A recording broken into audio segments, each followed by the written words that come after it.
نقل وفا اس نمبر 5 تاتاریوں کا ملک شام پر یہ 5واں حملہ تھا۔ سب سے پہلے 658 میں ہلاکو خان دمشق اور موصل شام فتح کرتا ہوا مصر کی طرف بڑھا۔ یہ وہ زمانہ تھا جب بغداد ہلاکو خان کے ہاتھوں برباد ہو چکا تھا اور عراق و شام کے تمام علاقوں پر تاتاریوں کا پرچم لہرا رہا تھا۔ موصل، بخارا، جزیرہ حلب، حمص، دمشق کے والی شکست کھا کر قاہرہ پہنچ چکے تھے۔ عباسی حکومت کا خاتمہ ہو چکا تھا اور اب اگر مسلمانوں کو کہیں پناہ مل سکتی تھی یا اگر کوئی طاقت تاتاریوں کا مقابلہ کر سکتی تھی تو وہ صرف مصر کے سلطان تھے۔ ہلاکو کے حملے کے وقت مصر کی حکومت مظفر سیف الدین خوارزمی کے ہاتھ میں تھی۔ مظفر خوارزم شاہ کا بھتیجا تھا اور چنگیز خان کے حملے کے وقت خوارزم سے بھاگ کر مصر آ گیا تھا اور آخر اپنی شجاعت اور دانائی سے مصر کا سلطان بن گیا۔ دمشق سے آگے بڑھ کر ہلاکو خان نے مظفر خوارزمی کو اطلاع دی کہ اگر مصر بغیر جنگ کے اس کے حوالے نہ کیا گیا تو قاہرہ کا بھی وہی حال ہوگا جو بغداد کا ہوا ہے۔ دراصل تاتاریوں نے سمجھ لیا تھا کہ جب تک مصر کی حکومت موجود ہے وہ عراق و ایران اور شام پر اپنا قبضہ دیر تک نہ رکھ سکیں گے اور مصر کی عظیم حکومت انہیں ہر وقت پریشان کرتی رہے گی۔ ہلاکو خان نے اسی خیال کے تحت مصر کی تسخیر کے لیے چلا تھا۔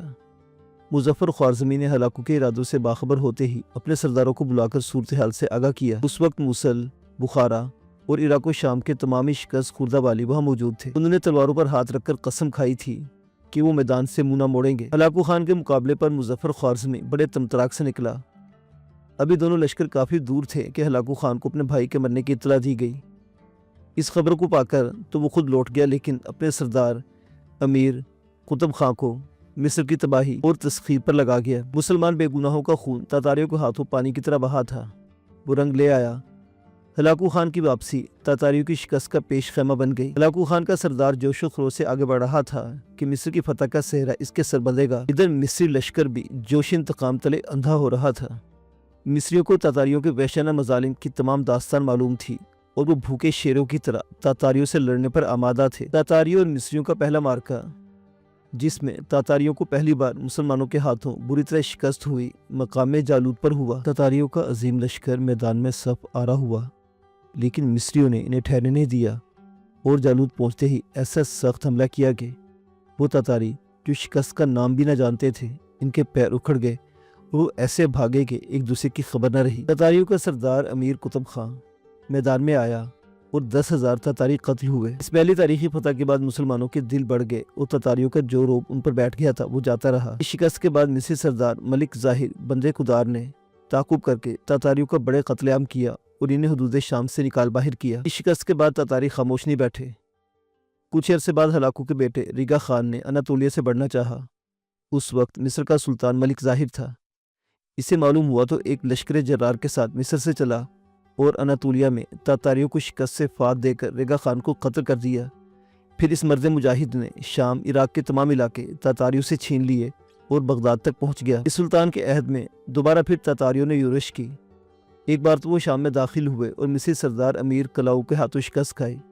دوسری مرتبہ انہوں نے عراق عجم کا رخ کیا تو سلطان فلک ظاہر خود مقابلے پر نکلا اور ہلاکو خان کے دوسرے بیٹے اباخا خان کو شکست دے کر شام سے نکال بھگایا۔ اس دفعہ تاتاریوں کی ملک شام پر چڑھائی دراصل پہلی 4 شکستوں کی صدائے بازگشت تھی۔ تاتاری اپنی شکست اور خون کا انتقام لینا چاہتے تھے اور اس بار وہ ہر بار سے زیادہ تیاری کے ساتھ نکلے تھے کیونکہ اب وہ نہ چاہتے تھے کہ مسلمانوں کے ہاتھوں شکست کھائیں۔ لہٰذا پہلے تو وہ سرحد سے ہٹ کر اپنی طاقت کو جمع کرتے رہے اور جب انہیں یقین ہو گیا کہ مصری سلطان اس سے زیادہ لشکر ان کے مقابلے پر نہیں لا سکتا تو وہ حدود شام میں شمال سے داخل ہوئے۔ ہلاکو خان کے 2 بیٹے منجو تیمور اور اباقا خان تاتاریوں کی سرداری کر رہے تھے۔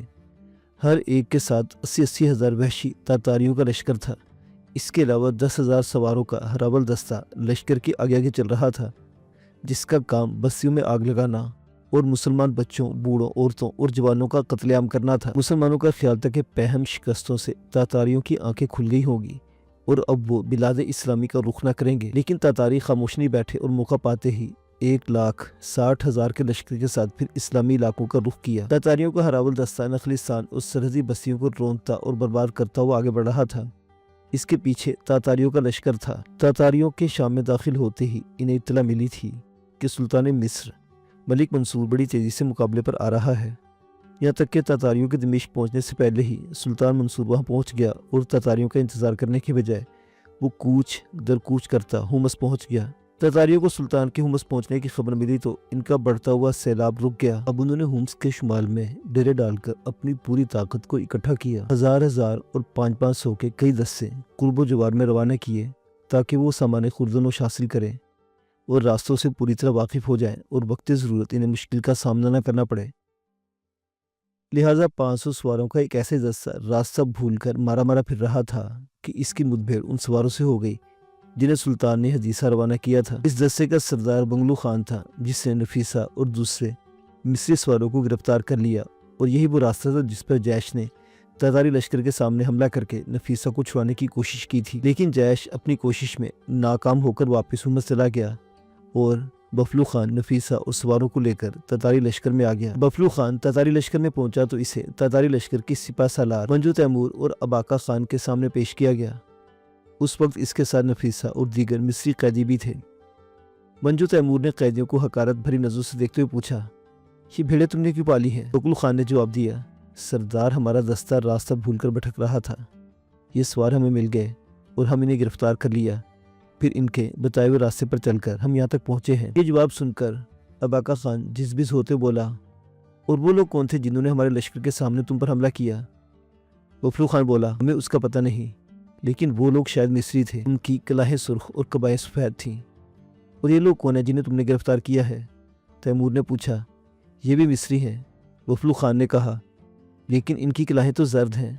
اباقہ خان نے قیدیوں کو دیکھتے ہوئے کہا۔ بفلو خان گھبرا گیا، اس نے قیدیوں کو دیکھا، ان قیدیوں کی کلابیں واقعی زرد تھیں اور یہ کلابیں ان سے بناوٹ میں بھی مختلف تھیں۔ اس وقت قیدیوں کے نائب سردار نے آگے بڑھ کر کہا، تتاری سردار، وہ لوگ مصری نہیں بلکہ شامی لشکر کے سپاہی تھے، شاہی سوار اس طرح کا لباس پہنتے ہیں۔ منجو تیمور اور اباقہ خان نے ایک دوسرے کو معنی خیز نظر سے دیکھا، پھر منجو تیمور بولا، بفلو خان، ان بکریوں کو ابھی ذبح کر ڈالو، ان کے چارے کی ذمہ داری ہم نہیں لے سکتے۔ ادھر اباقہ خان کی نظریں نفیسہ کے حسن سے الجھی ہوئی تھی۔ بغلو خان نے کہا، سردار، آپ کے حکم کی تعمیل سے کون انکار کر سکتا ہے، لیکن میں نے ان سے ایک وعدہ کیا ہے۔ منجو تیمور نے جھلا کر کہا، دشمن سے بھی کوئی وعدہ کرتا ہے؟ جی، مجبوری کے عالم میں نے ان سے وعدہ کر لیا، ہم راستہ بھول چکے تھے اور اگر یہ راستہ نہ بتاتے تو ہم یہاں تک کبھی نہ پہنچ سکتے۔ بغلو خان نے استقلال سے کہا، کیا وعدہ کیا ہے تم نے؟ یہ اباقہ خان کی آواز تھی جس کی نظریں ہنوز نفیسہ کے حسن سے ہٹنے نہیں پا رہی تھی۔ بغلو خان نے کہا، سردار، ہم نے وعدہ کیا تھا کہ اگر یہ لوگ دھوکہ دیے بغیر ہمارے لشکر تک پہنچا دیں گے تو ہم انہیں چھوڑ دیں گے۔ منجو تیمور بل کھا کر بولا، ہاتھ آئے ہوئے مسلمانوں کو چھوڑنا ہمارے رواج کے خلاف ہے، ایسا کرنے سے ہمارے دیوتا خفا ہو جائیں گے، انہیں قتل ہی کرنا پڑے گا۔ اس اعلان سے بغلو خان کے چہرے پر شکنیں پڑ گئی اور اس نے قدرے تیز لہجے میں کہا، رواج ہمارے ہی بنائے ہوئے سردار، اور ہمارا دیوتا ہماری تلوار ہے، میں اپنے کیے وعدے کو توڑنا نہیں چاہتا۔ اباقہ خان نے اندازہ لگایا کہ اگر زیادہ زور دیا گیا تو بغلو خان بغاوت پر آمادہ ہو جائے گا، اس لیے اس نے مسکراتے ہوئے کہا، منجو کا کہنا ٹھیک ہے، لیکن ان سواروں کو صرف تمہاری خاطر آزاد کر دیتے ہیں، ان کے ہاتھ کھول دیے جائے۔ بغلو خان کا چہرہ خوشی سے دمک اٹھا، اس نے سواروں کو حکم دیا، قیدیوں کے ہاتھ کھول دیے جائے۔ ذرا ہی دیر بعد سب کے ہاتھ کھول دیے گئے۔ نائب سردار نے شکر گزار نظروں سے بغلو خان کو دیکھا۔ بغلو خان نے اسے اشارہ کیا اور وہ اپنے ساتھیوں کو لے کر فوراً روانہ ہو جائے۔ پورے دستے کے ہاتھ کھول دیے گئے لیکن انہیں اسلحہ واپس نہیں کیا گیا۔ نائب نے یہی غنیمت جانا اور گھوڑا بڑھا کر چلا۔ یہ وہ وقت تھا جب اباقہ خان نے چند سواروں کو اشارہ کیا جو بڑھ کر نفیسہ کے چاروں طرف پھیل گئے اور اسے دوسرے سواروں سے جدا کر دیا گیا۔ نائب سردار کو تاتاریوں کی حرکت بہت ناگوار گزری، لیکن وہ غیر مسلح تھے، اس کے ساتھی بھی نہتے تھے۔ سب نے ایک دوسرے کو بڑی بے بسی سے دیکھا، لیکن انہوں نے یہ بھی دیکھا کہ بغلو خان تلوار بلند کرتا نفیسہ کی طرف بڑھ رہا تھا۔ تب اسے چیخ کر کہا، مصری سوار، تم خاموشی سے چلے جاؤ، اس لڑکی کی رہائی کا وعدہ بغلو خان نے کیا ہے اور بغلو خان ہی بحفاظت تم تک پہنچائے گا۔ نائب نے بغلو خان کے چہرے کو غور سے دیکھا اور اس کے چہرے پر عزم و استقلال کے آثار دیکھ کر مطمئن ہو گیا اور اپنے ساتھیوں کو چلنے کا اشارہ کیا۔ مصریوں کے دور چلے جانے کے بعد بغلو خان ان سواروں کے پاس آیا جو نفیسہ کو گھیرے کھڑے تھے۔ اس وقت بغلو خان کے چہرے پر غیظ و غضب کے آثار تھے۔ اس نے ڈانٹ کر پوچھا، تم لوگوں نے کس کے حکم سے اس لڑکی کو گھیرا ہے؟ گھیرنے والے سواروں نے اباقہ خان کی طرف اشارہ کیا۔ بغلو خان نے پلٹ کر اباقہ خان کو دیکھا جو تھوڑے فاصلے پر کھڑا مسکرا رہا تھا۔ تبھی بکلو خان کے کچھ کہنے سے پہلے اباقا خان بولا، بکلو خان، اس لڑکی کو ہم نے پسند کیا، شراب پلانے کے لیے اس جیسی حسینہ تمام صحرائے شام میں نہیں مل سکتی، لیکن میں اس کی رہائی کا وعدہ کر چکا ہوں۔ بکلو خان نے بگڑ کر کہا۔ اباقا خان نے کہا، کوئی بات نہیں، جو وعدہ کر سکتا ہے وہ توڑ بھی سکتا ہے، لیکن میں اپنا وعدہ نہیں توڑ سکتا۔ بکلو خان نے ترکی بدرکی جواب دیا۔ بکلو کی زبان سے الفاظ نکلتے ہی اس کے بقیہ سواروں نے بھی تلواریں کھینچ لیں۔ اباقا خان بھیانک لہجے میں بولا، بکلو خان، اس کے انجام سے واقف ہو، تتاری انجام کی پرواہ نہیں کرتے، یہ ہم نے سیکھا ہے۔ بکلو خان نے دلیری سے کہا، پہاڑ سے ٹکرانے کی کوشش نہ کرو بکلو خان۔ اباقا خان کے چہرے پر وحشت پھیلنے لگی۔ لڑتے وقت ہم آگے نہیں دیکھا کرتے، بکلو نے بے پرواہی سے جواب دیا۔ اباقا خان گرج کر بولا، بکلو اپنی تلوار کو تتاری خون سے رنگنا نہیں چاہتا، لیکن اس کے ساتھ ہی کہتے ہوئے اباقا خان نے تلوار کھینچ لی۔ بکلو خان اطمینان سے بولا، خان، تمہیں یہ نہیں بھولنا چاہیے کہ تمہارے مقابلے پر بھی ایک تتاری تلوار ہے، اس لڑکی کو چھوڑ دو تو تمہاری اطاعت پر جان دے دوں گا۔ کہتے بکلو خان نے تلوار ہوا میں لہرائی۔ اس تلخ گفتگو کے دوران وہ تمام تتاری جو جمع تھے بالکل خاموش کھڑے تماشا دیکھ رہے تھے۔ منجو تیمور اور اباقا خان اس کے لشکر کے سرداروں سے اعلیٰ تھے، لیکن بکلو خان بھی کم اہمیت کا سردار نہ تھا، لشکر میں تیسرا نمبر اسی کا تھا۔ اس عرصے میں منجو تیمور نے کئی بار ارادہ کیا کہ نیزہ مار کر بکلو خان کو زخمی کر دے، لیکن اباقا خان نے اسے روک دیا، کیونکہ اس طرح بکلو خان کے مارے جانے سے تتاری لشکر میں پھوٹ پڑ جانے کا امکان تھا۔ بات بہت بڑھ چکی تھی، حالانکہ بات کچھ بھی نہ تھی۔ اباقا خان کو یہ خطرہ پیدا ہو گیا کہ اگر بکلو خان کو زیر نہ کیا گیا تو اس کا اثر لشکر پر پڑے گا اور ممکن ہے دوسرے سردار بھی اس طرح مقابلے پر کھڑے ہو جائیں۔ لہٰذا اباقا خان نے تلوار بلند کرتے ہوئے بکلو خان کے پاس آیا اور بولا، بکلو خان، اطاعت یا موت؟ بکلو خان نے بھی تلوار آگے کرتے ہوئے کہا، ہم نہیں جانتے موت کیا چیز ہے۔